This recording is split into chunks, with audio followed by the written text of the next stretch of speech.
Good evening. You're listening to or watching Redwood Wonk. My name is Eric Kirk. I'm with David Frank. We are talking national news of the day. And for the first topic, we are going to discuss the rising levels of anti-Semitism in this country. I do want to point out that there is also a lot of anti-Muslim activity happening. And by activity, I mean violence and threats. It's off the scale. Anti-Semitic incidents, according to the FBI, is up 388% since this latest war began. There's turmoil on the campuses. There is, between Palestinian and Jewish students, a real scary incident, for instance, at Columbia, where a group of Palestinian students saw some men with yarmulkes in the library and started pounding on the windows after the librarians locked the doors. Not the worst of the incidents, of course. A Muslim child, 6 years old, was stabbed by a landlord who'd been listening to conservative talk radio, he claims, and stabbed him because, whatever. And then within a few days of that, a woman who was the president of the board of a synagogue in Detroit was stabbed to death outside of her home, believed to be possibly motivated in retaliation for the other. It's really hard to say, but this is always a testy issue.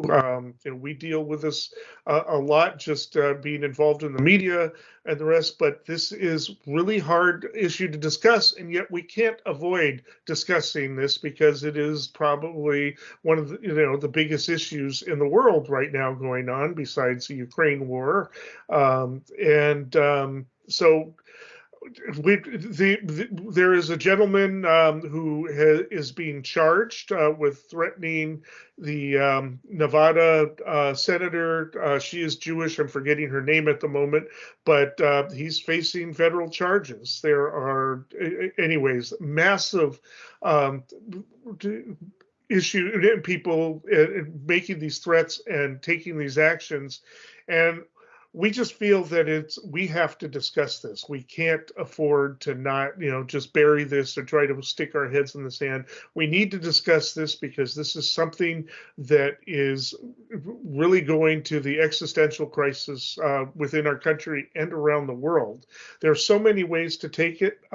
Jackie Rosen, yes, Senator Jackie Rosen is the name. Thank you, research team. All right, Dave, I'm going to let you chime in here because there's so much to talk about, and we need to be able to talk about this and call it out for what it is. And there is all kinds of bigotry going on. I don't want to say that it's just against Jews because it's not. There are a lot of threats way up against Muslims too, and people perceived to be Muslim. I once knew an Italian guy who was believed to be Iranian, because he's brown.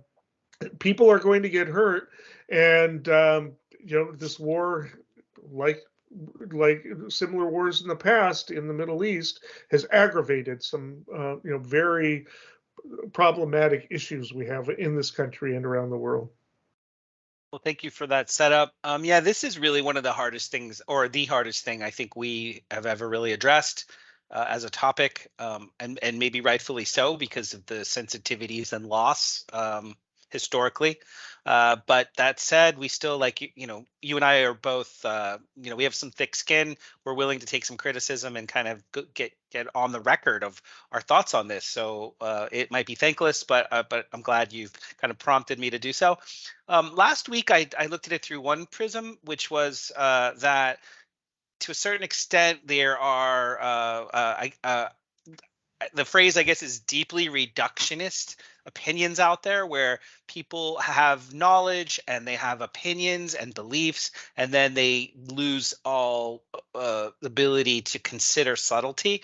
So that in part makes it really hard to even have the discussion where I mentioned it last week. The Anti-Defamation League did a huge report back in July or August, I think, where they talk about the rise of anti-Semitism around the world, and they define it. And to be honest, it was defining anti-Semitism very broadly, and I thought that that's problematic. Even though it's such a hugely important issue, Sure. it leads to maybe a broader brush than is could be useful, where we are trying to wrap our head around the conflict going on and the impact on national politics in our country. And instead, we are arguing about definitions, or who suffered the longest and the most, and who's responsible, or the oppressed becoming the oppressors. So that's unfortunately a pretty long setup. But I do want to pivot to what you said today, which is there is a historic level of anti-Semitism on the rise. So the most recent ADL reporting is, like you said, it's up nearly 400% over the last 2-3 weeks since October 7th. There's a 2-week period where they have the data, and it turns out that it's like 312 incidents that ADL tracked, Hmm. 190 directly related to the war in Israel and Gaza. And Sure. so in comparison, last year, which was also a very high year, it was like 64 during that period. So we are talking like a near fourfold increase, which they go through and they list a bunch of the incidents. But the truth is, they also document that it is not just happening in the United States. So it's happening in the UK and Germany and Latin America, North Africa, Australia, and so like, and it's not quite as 13 times greater is 1,300%. So Right. we have a fourfold increase. The UK has a 13-fold increase, and then also there's in our country 1,000% increase in daily average violent messages mentioning Jews and Israel on the white supremacist and right-wing extremist messaging platform Telegram. So it's not just that people are out there like spray painting walls. They're actually harassing people in real time, in real life, physically, and also online. So it's a climate that has shifted. It's almost like the it's already a challenging subject, but Right. people who are willing to be violent or confrontational are doing so. And I'll mention this one last thing here. ADL also mentions that there's left-leaning groups who Yeah. are actually explicitly endorsing the invasion, and that I didn't believe. Not that I didn't believe it. I found it hard to believe until I looked myself. And as I looked, they gave concrete examples of Democratic Socialist of America chapters, Yes. Independent Black Lives Matter chapters, Party for Socialism and Liberation, World Workers Party, Center for Constitutional Rights, Black Alliance for Peace, the Red Nation, which is a Native American left-leaning group. All of those groups have at least one member, one chapter, one incident, one event where they're actually their support of Palestinians has kind of gone past the level of where it trips the wire for outright anti-Semitism. So it's not just perception; it's reality.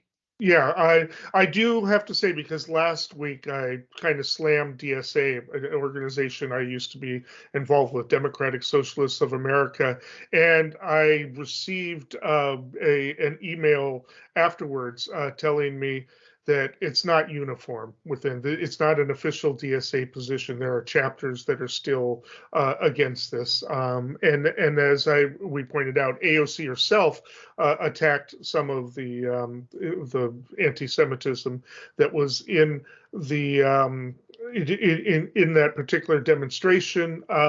The thing I do want to say also is that we have to point out that, technically speaking, the Palestinians and Arabs are also Semites. The term has come to be used for prejudice and bigotry against Jews, but conceptually, we need to think in terms of the big term, because not all of this is just Jewish against Arab and Arab against Jews, but when it's coming from society at large, it's all anti-Semitism in a way, and we need to really remember that. We will talk in the second segment a little bit more about the difficulties of trying to discuss this issue in a nuanced way. But I wanted to make it real clear that some of these organizations don't have uniformity.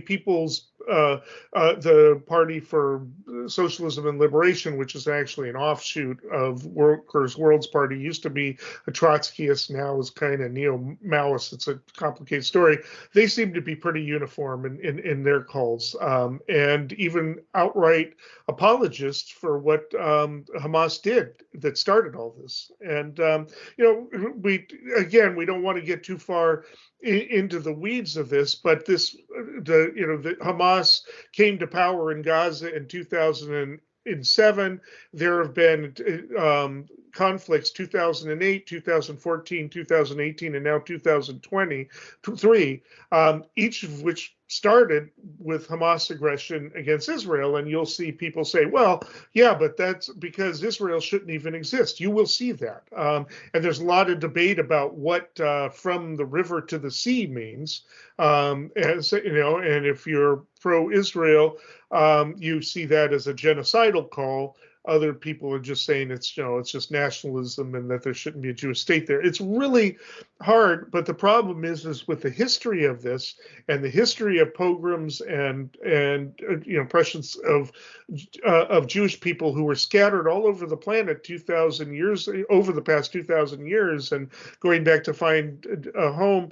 It is real difficult to address this issue in any other way, but the left that likes to see itself as free or relatively free from this type of bigotry is about as bad as the right now. And it's a real important thing to say. And I'm not talking about their strong positions on the conflict. That's different from basically if somebody is Jewish, you're automatically thinking about the issue and that they should take a position on it. Are you a good Jew or are you a bad Jew? I mean, that's literally the problem. And so we who consider ourselves to be progressive, left of center to the left, really need to call this out because it'll only get worse if we don't.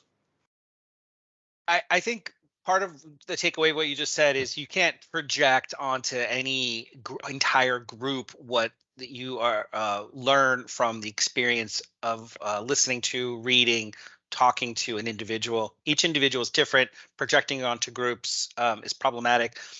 But there's another complication here, which is, and of course we're not going to do it justice in 5 minutes, but the conflation that being critical of a state and a state's policy and a state's decisions on how to operate, that somehow, if you are critical of that state, that you are critical of all the members of the state, right, all the members of a religion. Because in fact, like, for example, in Israel, and again, we're not going to totally adjudicate this, but there are, the country split pretty evenly that want a very different government with a very different set of policy choices within their own government. And then globally, that's obviously, with here in the United States, what we concern ourselves with. It's difficult. It's a challenge to say that there are actions taken by a state that many members of it don't agree with. And I know we are a U.S. domestic national politic focused show, so I do think it's worth mentioning that Rashida Tlaib is there's a censure resolution that she's facing in the House. It got shut down today. It did get shut down. It got shut down. 23 Republicans voted against it. I was just going to say, it's Marjorie Taylor Greene out there accusing Tlaib of leading an insurrection, and the Democrats were going to,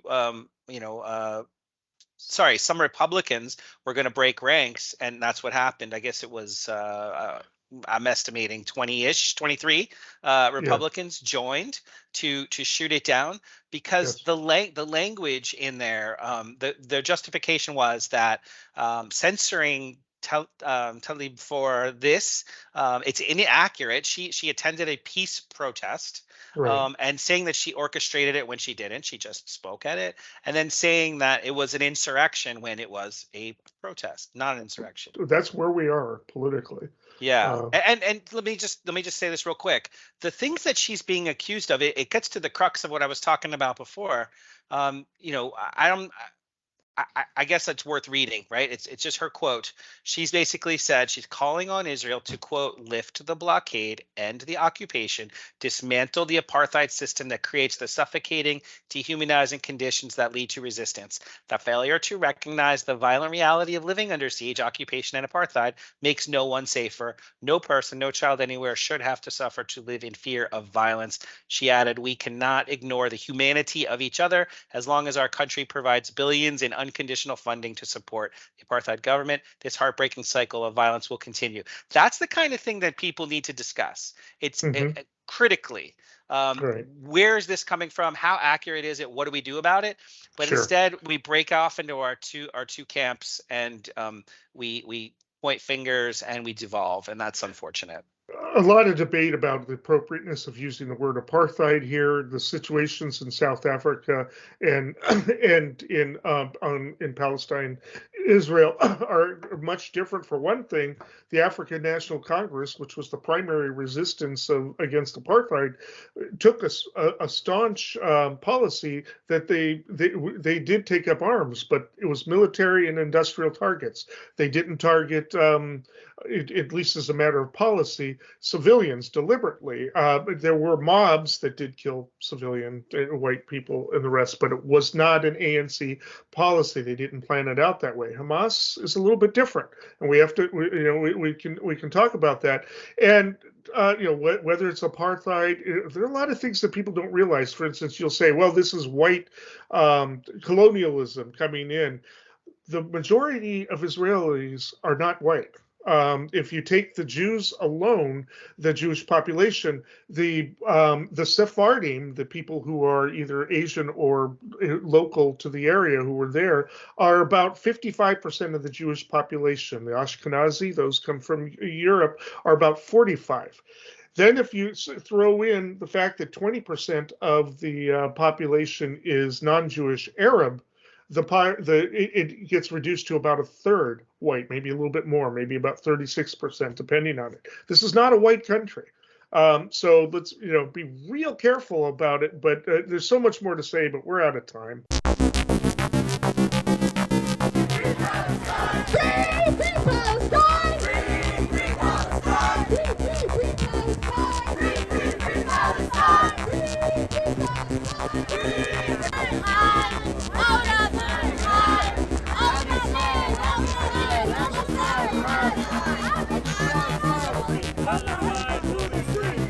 Palestine will be free from the river to the sea. Palestine will be free. I can so high. I can so high.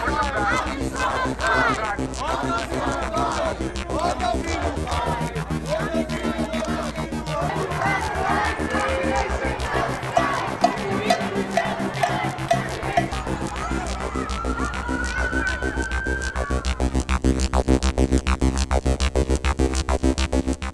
All right, similar topic, but or at least related again to the Mideast, the calls for a ceasefire and what that means, why Biden has been afraid to use the word ceasefire or push Israel into a ceasefire. As we discussed last week, Obama is calling for a ceasefire. A lot of voices are, and why this is so problematic for some people. We talked about how Biden probably wants to retain its moral high ground to be able to maybe prevent Israel from doing even worse stuff. But I think we're up over 8,000 deaths now in Gaza. The Israelis say they need to do this to do in the tunnels. The tunnels are real scary situations. We've discussed that, and so it's really hard in the United States to argue for a ceasefire in the current political climate in terms of mainstream politics. We saw that Tayyip tried to do it, and she got a censure resolution. Right, 9 Democrats did vote against the authorization of money bill, which, as you've pointed out, isn't even really necessary, and they on the basis that we need to call for a ceasefire. When calling for a ceasefire, it becomes problematic politically. I mean, it's hard to know where to go from here. Now, of course, those tunnels. They tried to fill them in 2014 in that fight, but apparently they just barely got it. A lot of money has obviously come in because these things are made, have cement walls and are very elaborate. They're calling them cities underground. I mean, they're like dumping that. One of the ways that they find out where the all of the entrances are is they dump these grenades with purple smoke into them, and the smoke comes out of the houses, and they know they've got to shut it down there. I mean, it's a real scary thing. And then apparently Israel just admitted that it bombed a refugee camp. I don't know how many people were killed there, but to destroy a major part of that network. It's not even disputed that they accomplished that. You can see the big crater, but calling for a ceasefire to some people who are pro-Israel is to say, you basically condemn Israel to further attacks into the future, where they want to get in there, try to destroy Hamas. I don't think that's militarily possible, but maybe do in enough of these tunnels so that the attacks didn't happen. But these attacks didn't necessarily happen through tunnels. They came over fences. They flew on paragliders. There's that real chilling scene of the rave where the kids are still dancing, and you can see the paragliders up in the sky in the background. It's like a horrible, Hitchcock movie, made worse, but by the fact that it was reality. So why is calling for a ceasefire so controversial in American politics right now, even as more and more people are starting to say it? Yeah, it's a loaded question here, because you could use very different language. People are using very different language, and it's actually being embraced. So for our purposes, we see a humanitarian catastrophe, and the people who are carrying it out are state actors that are allies of the United States, Israeli IDF and intelligence. And the United States is the only country that really has the influence and leverage, hypothetically or theoretically, to change their focus right now as the recipients of a massacre, 1,400 people butchered by their neighbor, and they want to defend themselves from their neighbor. So people are saying they're seeing the destruction, and and it's attached to the baggage of history. And so all that stuff we just talked about in the last segment, where people are rightfully wanting to see resolution to a decades-old problem, 70-year problem, they're saying the best way to work towards a solution is to stop digging. So to stop the violent attacks. And so that's why if you just change ceasefire to humanitarian pause, suddenly it's very polite. Sure. And suddenly it's got global support, and people can start planning for it, and people can see light at the end of the tunnel, even if this is a long war that takes months or years. Humanitarian relief is something that feels, and arguably is, the right course of action. Hard stop to treat the people, to help the people, to mitigate the suffering. That just seems right. But humanitarian pause, we'll talk a little bit about that. I'll let you comment on that. No, I mean, I do want to comment on it. And let's bear in mind that Israel has also cut off the electricity and limits very strictly what can come in terms of aid, partly because they don't want people getting killed in their bombings. But so Eric, just not to interrupt you, but fuel, water, electricity, aid, food, medicine, nearly zeroed out. They're used to getting over 100 trucks a day. They're getting a dozen or two. Right. And so, yeah, so, I mean, the ceasefire is this. There was a Palestinian comedian, I can't remember his name. It was really dark. He was on Pierce, what's his name show, the British Piers Morgan. Piers Morgan, and he started talking about what is the exchange rate in terms of deaths. Okay, we had close to over 1,000 Jewish deaths. So is it 5-1? Is it 10-1? I mean, at what point do we cut off? Of course, that's presumed that this is about revenge. rather than really trying to take out the infrastructure. And this is where it becomes, problematic. Yes, it's you hear legal arguments. I did hear one woman, a lawyer, who said, "Well, international law is not being violated by the cutoff of electricity and food because Israel is not legally obligated to provide Hamas with electricity, and we know they're going to use the electricity to shoot off their rockets." I don't know if that's true or not. I don't know anything about the technology, and they're going to take all the food and not have it, from the citizens and the rest. So her interpretation is that there is nothing in international law that creates that obligation when there is, in fact, international law against cutting populations off from that. It's a real intricate legal argument they're making, but that's, again, goes to this to the politics of this.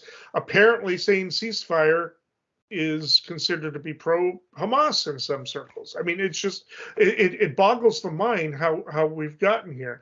I have to say, I've been on forums discussing this, and for making almost the exact same arguments, I've been called a Zionist propagandist on one forum, and on another forum, when I suggested the ceasefire, it's, well, do you support the torture? You support the torture going on in the tunnels. You support the continued attacks of Hamas on Israel. I'm like, no, ceasefire is a ceasefire, but for making the same arguments, I'm being attacked as a Zionist apologist and a Hamas dupe. I mean, it is just really bizarre where we're at here. And so when certain lobbyists manage to define a ceasefire as pro-Hamas, what do you do with that? It's out there, right? So I've been accused of being too analytical, too cold, not either or. Like people are saying either it is a genocide or it is not. I leave that to the UN. I've looked at the UN. I talked about it last week. They have a criteria, and you could read it yourself. You could look at the different experts out there, whether or not that's what's been happening, or if that's been escalating. We could do a whole show on just the legalese, the international standards of war, the Geneva Conventions, etc. To me, what's the primary issue?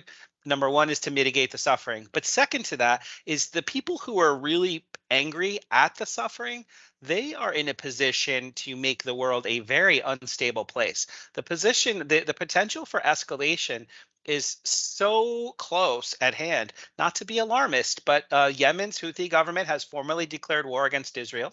They're shooting rockets that we are shooting down. Our United States Navy is shooting them down. Saudi Arabia helped to shoot down some of them already. Yeah. Which leaves a little bit of hope, possibly, for the normalization talks between Saudi Arabia and Israel to continue. I'm no fan of Saudi Arabia, believe me, but that is truth. So Egypt has already mobilized armored brigades to the border to say, Israel, you're not going to be able to promote these folks moving into the Sinai. So that's part of that. Was one of three options Israel has on the table, which is to kind of relocate these folks into Egypt, and Egypt saying, no, you'd have to fight your way across this border. It's not happening. But so they are mobilizing. They want to prevent ethnic cleansing. Makes sense. Turkey, Erdogan has said he's going to mobilize his navy, park it off the coast, and potentially intervene if something doesn't change. Let's remember that Egypt was the one who apparently tried to warn the Israeli government that this attack was happening. They didn't have a lot of details, but they knew that something was up and tried to warn them. So this is not, this is scary stuff. Yeah, and I don't know if you heard it, but Queen Noura from Jordan, she's Palestinian descent, and she had a scathing sort of monologue she did for Christiane Amanpour for her PBS show. She's a CNN reporter. Her husband is a Assistant Secretary of State, Jamie Rubin. So she's a globally prominent journalist. She covered Queen Noura, and Queen Noura basically laid it all out that this is a long time problem that really ought to be dealt with. A political solution without attendant to this age-old problem is not going to fly, because really there was a peace process that was interrupted by this killing on the 7th. So the escalation potential is there, as I mentioned. But I started to say the UK and France and the Netherlands, they're already talking about bringing humanitarian aid in by sea. They don't want to wait for Israel and the United States and Egypt to sort this out. Marine expeditionary units already been deployed to the region from the U.S., and they are the ones that kind of fight their way in to create humanitarian corridors. I doubt the United States would have to fight their way in here, but the idea is that a defensible humanitarian corridor could be developed.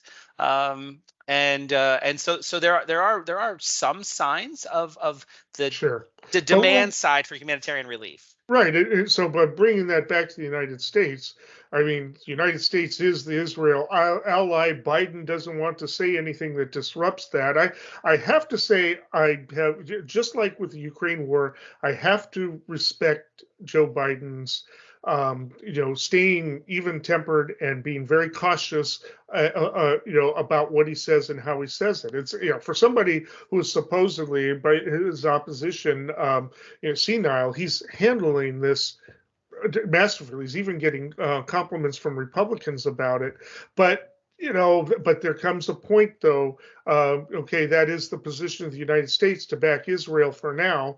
But again, the discussions in Congress aren't going well, and to call for the ceasefire. Unfortunately, it's when you see it out in the streets, and it seems like a fringe position. I don't know. I don't know where we go from here. I don't have a roadmap. I don't seem to be able to inspire a calm, nuanced discussion about it when I'm online. I have a little bit more better results when I'm in person. When they can actually see how I feel about the things, as opposed to it seeming cold, like you've been criticized for. But ceasefire shouldn't mean anything but ceasefire. I mean, it's not an evil term, and the frustration at this point is it's real hard for anybody who has not picked a side, just wants everybody to stop fighting, Well, so today, I think we'll just use one example here. Today was the second wave of attacks on the Jabalia refugee camp. And like you mentioned, it's not clear exactly how many people died. I did see reporting of 50 or more people, but there's also people that are still buried under rubble.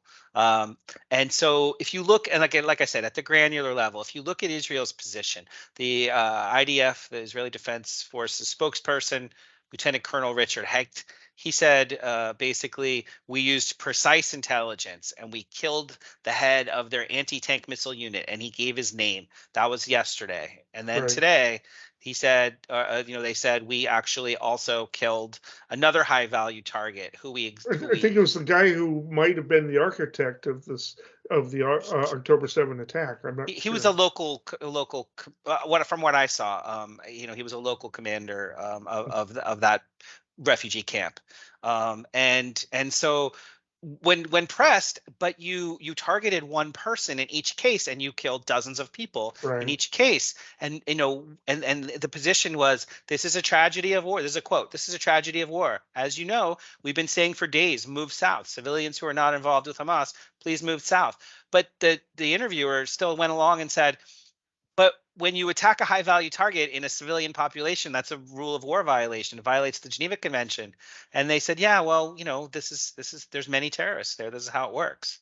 So from the Israeli position, they believe, I think, that they're following a legitimate war plan. But the flip side of that is, you talk to the Palestinian spokesperson was on Lebanese Broadcast Corporation TV saying, look, we're a nation of martyrs. We're going to do this again and again and again. And we don't want to harm civilians. It's just that when we attacked, we had military bases in mind, but there were other people there. And anybody there, if you're on Palestinian land, according to him, then you're a legitimate target. And the host is like, but you're talking about attacking civilians too. And he said, yeah, but this is occupied land. And she said, wait, is it Gaza? Is it West Bank? Or are you talking about Israel itself? And he just said, the whole idea of a Jewish state is illogical.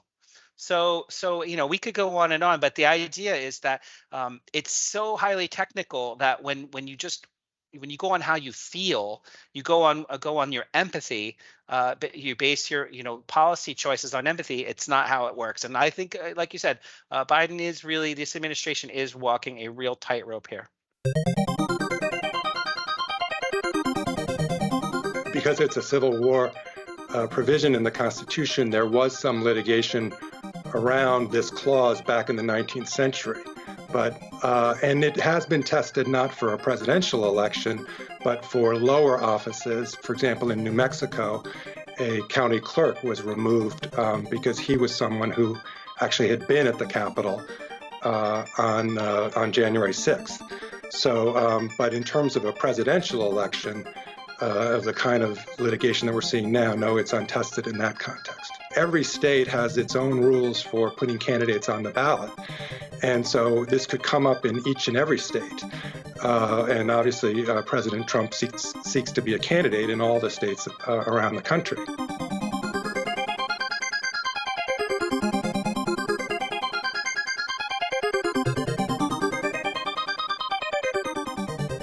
All right, the third topic is we're getting back to kind of the standard politics that we usually discuss on this show. And once again, it's Trump. Been a lot happening in his cases. He got fined $5,000 and $10,000 for talking about the clerk. He claimed he was talking about Cohen. I think we discussed this last week. And the judge said, "I don't believe you," and fined him $10,000. A gag order has been reinstated in in another case, and Trump is ranting today. He ranted. The judges basically said it's okay if you rant against me, and so he's basically saying that the judge is mean and cruel and evil to him. So that's going on as that trial goes on, and other trials are prepped. But a different kind of case, indirectly, well, not exactly directly involving Trump, is there are three states, I believe they are Colorado, Minnesota, and Michigan, which is a key one, in which the Democrats, or some Democrats, I don't know how many or what organizations are necessarily involved, have filed lawsuits saying that you can't, that Trump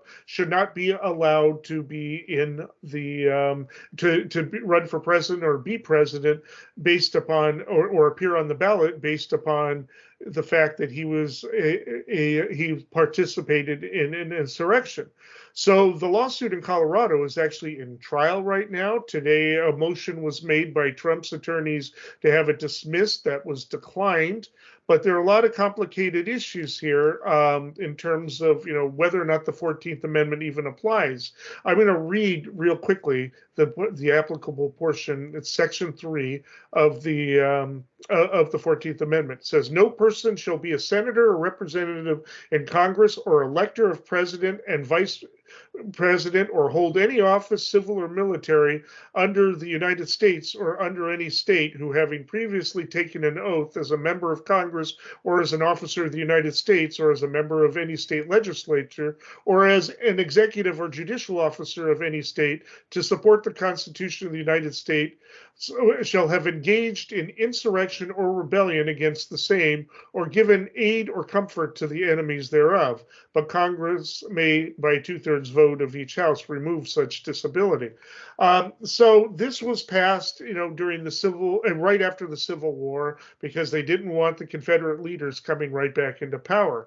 There's a question of whether or not the president even applies. Notice the president isn't specifically mentioned. It says no person shall be a senator or representative of Congress, and then it goes on to a list of other things. But one of those things is hold any office, civil or military. So any office, civil or military, does include the president. Why wasn't the president specifically mentioned in that? Well, maybe because they didn't think the Confederacy could actually get a president elected, but it's weird that it's left out of that. So there hasn't been any litigation on this case. They're on this provision. They're in totally new territory with regard to the president, and the president asked for it to be dismissed on the basis that it doesn't apply to the president. The judge has tentatively denied that and says they want to hear more from experts. She wants to hear more from experts. Experts on both sides have been testifying in person and in writing. Apparently, the hearsay rule is being set aside for this, or maybe, I don't know, maybe it doesn't quite apply the same way in Colorado. I don't know the answer to that, but basically, the effort is to keep him on. If the plaintiffs win, he will be kept off of the ballot in Colorado. If they win in Minnesota or Michigan, he'll be kept off those ballots as well. Michigan, of course, is really big because that is a battleground state, and it's hard to see how Trump could win an election without winning Michigan. I think it's essential. So the question is what are they trying to do here? In my view, it's questionable law, and it's also bad strategy, and I will discuss that later because I don't think this is a really good idea for the Democrats to be pushing this. I mean, they may well crystallize as a matter of law that in this situation, if a judge declares that it wasn't an insurrection, I don't know what effect that will have in the long run, possibly in other cases. Granted, he's not being charged with having led an insurrection anywhere, but still, it is problematic. And what if you win, and then you get another Republican in there, DeSantis, let's say, or Nikki Haley? The Democrats are looking like they're trying to interfere because they're afraid of democracy. I'll get into that in a little more detail, but I want you to come in and comment on this case. Yeah, I think around the time of the January 6th committee meetings and testimony and videos and expert witnesses, there was a lot of talk about possibly using this to push Trump out of the box, air quotes, making him ineligible to become president again based on his role in inciting a riot, etc.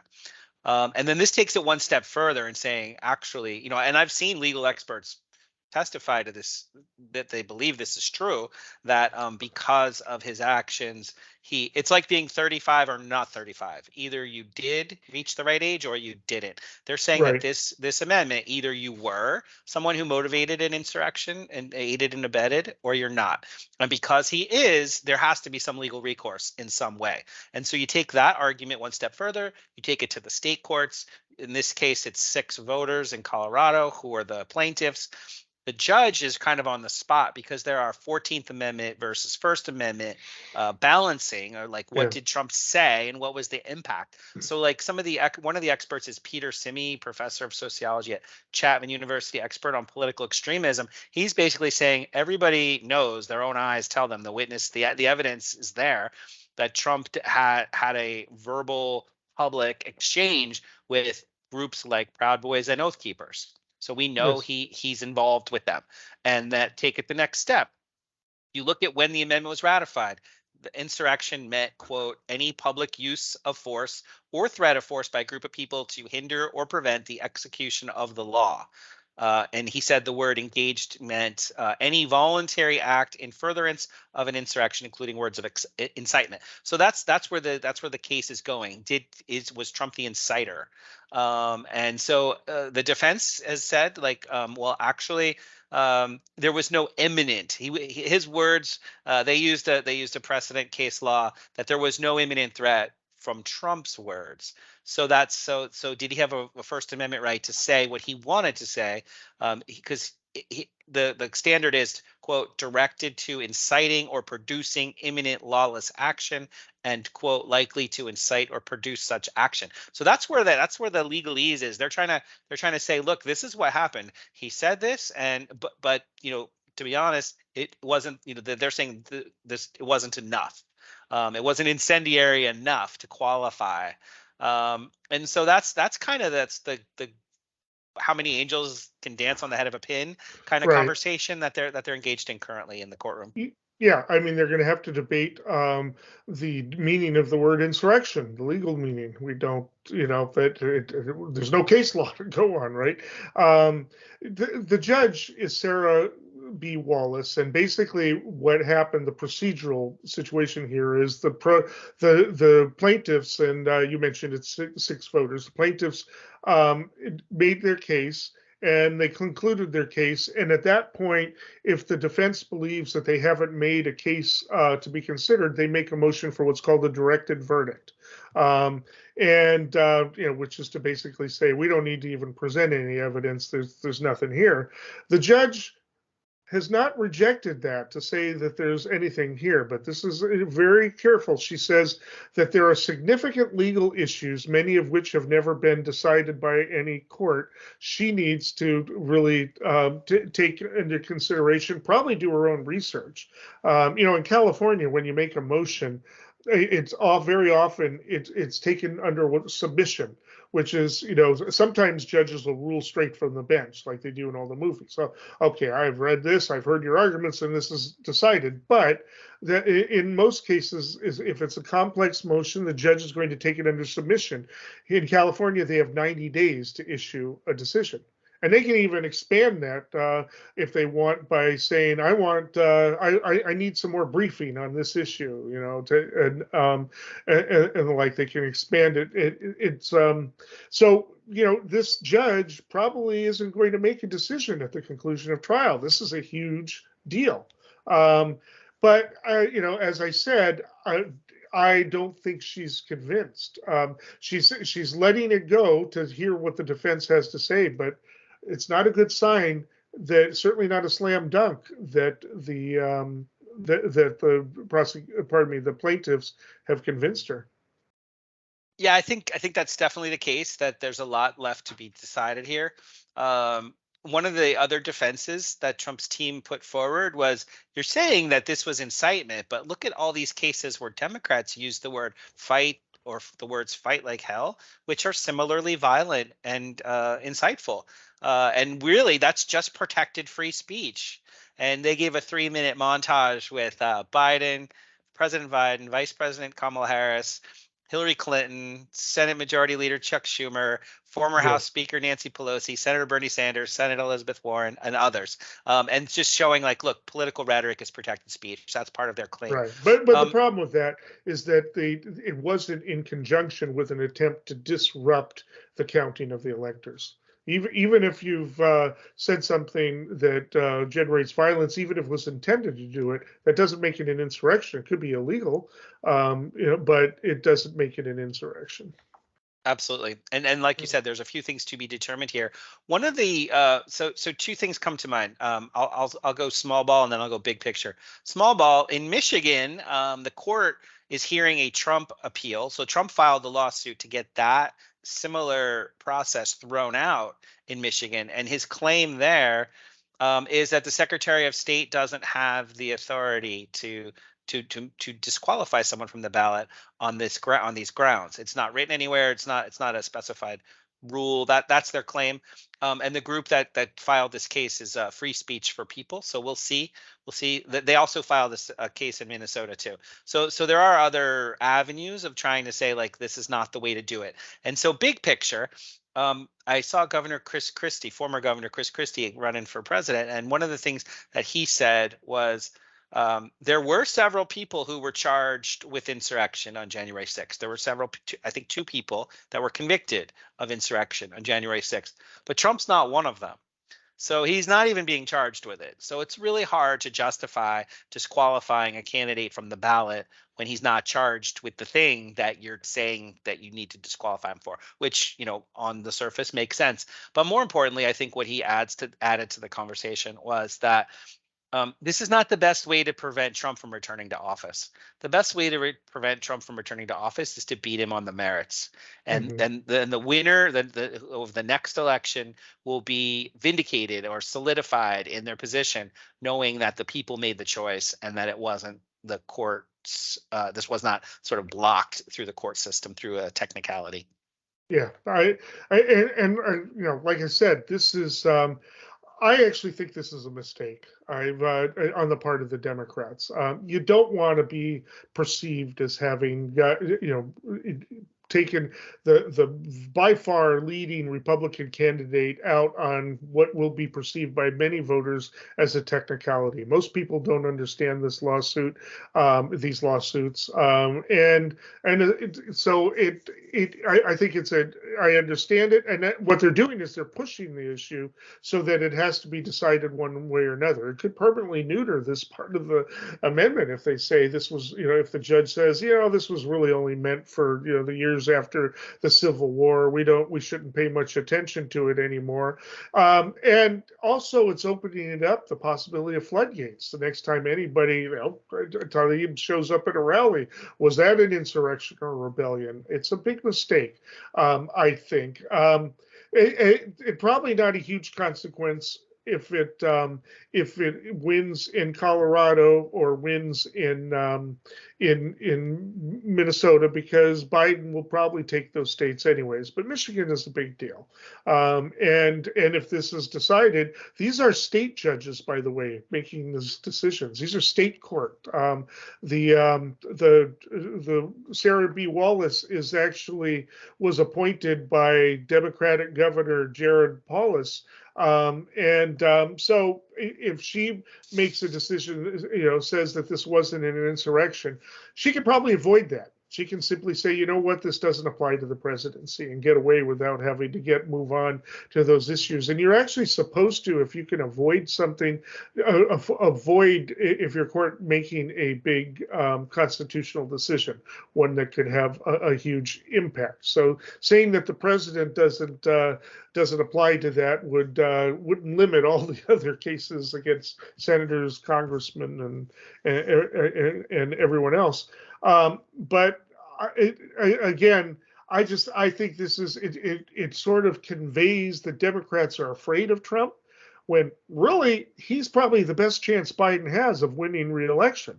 I mean, that's the biggest deal here. Is half of the Republican candidates, if they could find a way to get themselves nominated, might have a good chance against him, depending on where the economy is in a year. But Trump probably has the least chance of them all, next to maybe Ramaswamy. I mean, it's just, and maybe not even that. So it's a mistake, even if they win. They could lose, and getting DeSantis in is not much better than getting Trump in. Eeny, meeny, chili, beany, the spirits are about to speak. Are they friendly spirits? Friendly? Just listen. Okay, that takes us to predictions. What do you have for us, Dave? So this week, I noticed that on Monday, Marine Commandant Eric Smith was hospitalized for a heart attack. It's been widely reported this can be partially attributed to stress caused from the disorderly way that Senator Tommy Tuberville has been blocking military officer votes of approval in the Senate. And so specifically, Senator Tuberville is blocking the vote to approve Lieutenant General Christopher Mahoney to become the new assistant commandant of the Marine Corps. So there are over 370 officers awaiting new assignments in a similar way. And by the end of this year, it's estimated that 90% of all general officer positions will be held by Senator Tuberville. And so he has blocked the traditional procedure where they just basically approve them en masse, usually unanimous consent, because he wants to draw attention to the disapproval of the Pentagon covering travel expenses for military personnel who travel for abortion. Well, I think that the dam has broken. Senator Dan Sullivan, a 30-year member of the Marine Corps, has decided enough's enough, and he's leading a charge to begin pushing through approvals. He's got bipartisan support, especially because of the conflict in the Middle East. The Senate has announced they're going to fast track a set of critical approvals, including this one. But my prediction is that national security and readiness concerns will lead Chuck Schumer to finally push through a standing order resolution that moves through the bulk of these in short order. All right. They did finally get Lou in as ambassador. We finally have an ambassador to Israel. But all right, real quickly here. There is a bill going for emergency military aid for Israel and Ukraine in the Senate, but Mike Johnson is saying, no, we need to separate those two. There's going to be an impasse and a lot of pressure. But the hardcores have probably got Mike Johnson. My prediction is that the Democrats in the Senate are going to be forced to separate the two and then just fight real hard to get the Ukraine aid. This is a prediction I hope I'm wrong on, but I believe that is going to happen. So we'll be talking about it in a future show probably. Until then, stay informed and stay engaged.